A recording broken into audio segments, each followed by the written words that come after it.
કેમ આજે આટલા બધા ગુસ્સે થઈને આયા છો? મૂક ને, અત્યારે મારે વાત કરવાનો મૂડ નહીં. અરે શું થયું એ તો કહો પણ. મારા છે ને નોકરી હવે કરવી નહીં, મારાથી સહન થતું નહીં હવે. કેમ શું થયું? કોઈ જોડે ઝઘડો કરીને આયા છો?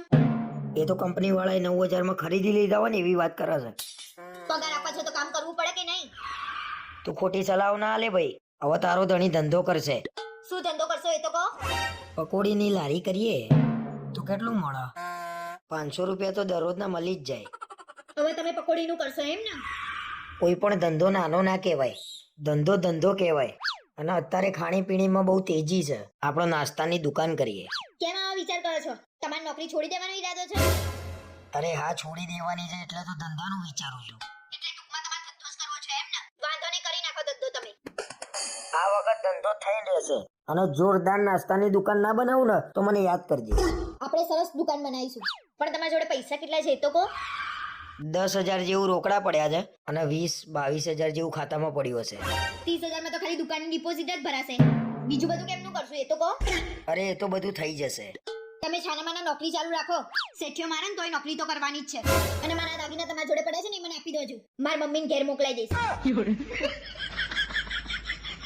નોકરી વાળા તો નોકરી વાળા, હવે તો ઘર વાળાને મારી ઉપર ભરોસો નહીં રહ્યો.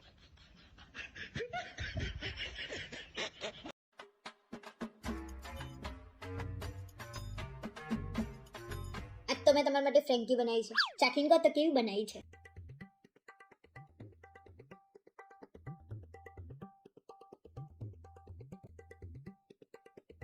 આ હા હા હા, શું ફ્રેન્કી બનાવી છે?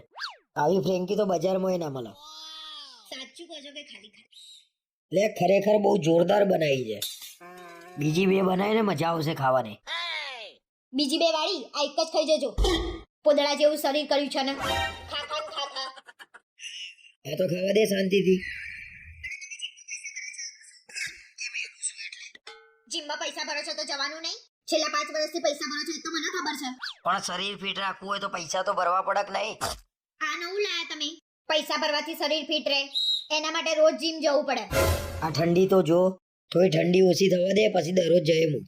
શિયાળામાં ઠંડીનું બાનું, ઉનાળામાં ગરમીનું બાનું, અને ચોમાસામાં તો જવાય નહીં. અને હા, ઘરમાં પાછો પ્રસંગ હતો એટલે નતું જવાતું. તહેવાર પ્રસંગમાં તો પાછું જવાનું નહીં. થોડું શરીર આમે જોવો ને તો સારું રહેશે. અરે પણ હું આટલો તો ફિટ છું. મારે તમને કોઈ સલાહ નહીં આપવી. ભલે ને ફુગ્ગા જેવા થઈ જતા, કોઈ તમારા સામુએ ના જોવા. લોકો તમારી મજાક ઉડાડશે. ફુગ્ગો. મને કોઈની ચિંતા નહીં, પણ જો રિયા ભાભી આમું ના જોવા ને તો એ મારાથી સહન ના થાય. કાલથી મને સવારે 6:30 ઉઠાડી દેશે. કાલથી ભાઈ જીમમાં જશે. લે,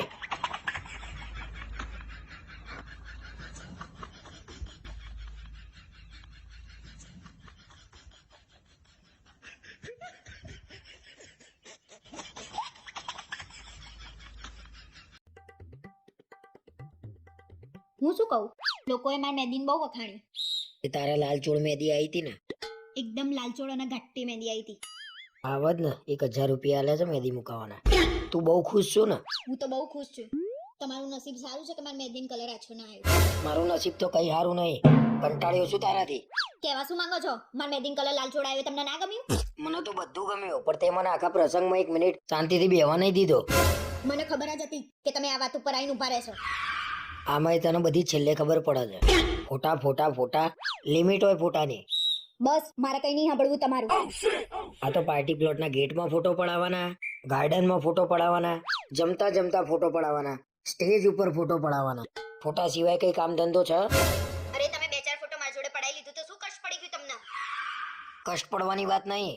હસી હસીને ગાલ દુખતા હતા અને તે પડાયા એને 2-4 ફોટો ના કહેવાય, એને 200-500 ફોટો કહેવાય. તમને મારા જોડે ફોટો પડાવવામાં રસ ના હોય ને તો કઈ નહીં. મને તમારા જોડે ફોટો પડાવવામાં કઈ રસ નહીં. તમને જેનામ રસ હોય ને એની જોડે પડાવજો. મને જેનામ રસ છે ને એના તો 3 દિવસથી દર્શન બી નહીં થયા.